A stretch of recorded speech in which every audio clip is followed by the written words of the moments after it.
عرض سلام و خسته نباشید. خدمت تمام بزرگواران سلام عرض می کنم. فرید بلوچ هستم، شاگرد استاد عبدالغفور زنگشاهی.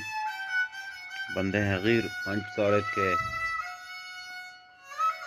افتخار دارم که شاگرد ایشون هستم و استاد بزرگوارم مشکلاتی دارند، دستنگند، بیمارند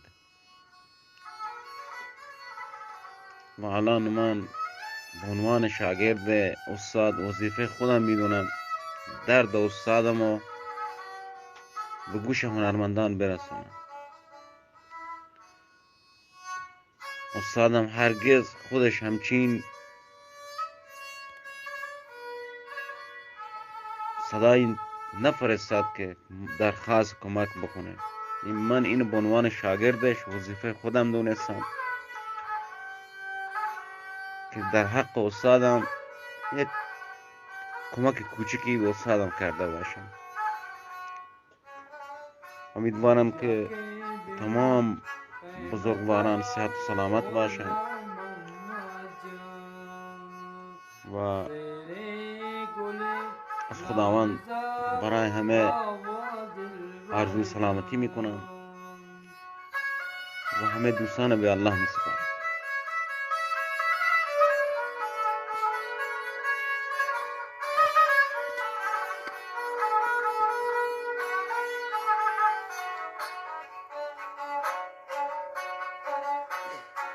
سر کوه بلند فریاد کردم، علی شیر خدا را یاد کردم، علی شیر خدا آن شاه مردان، علی شیر خدا آن شاه مردان، مناجات مرا پیش خدا کن، مناجات مرا پیش خدا کن.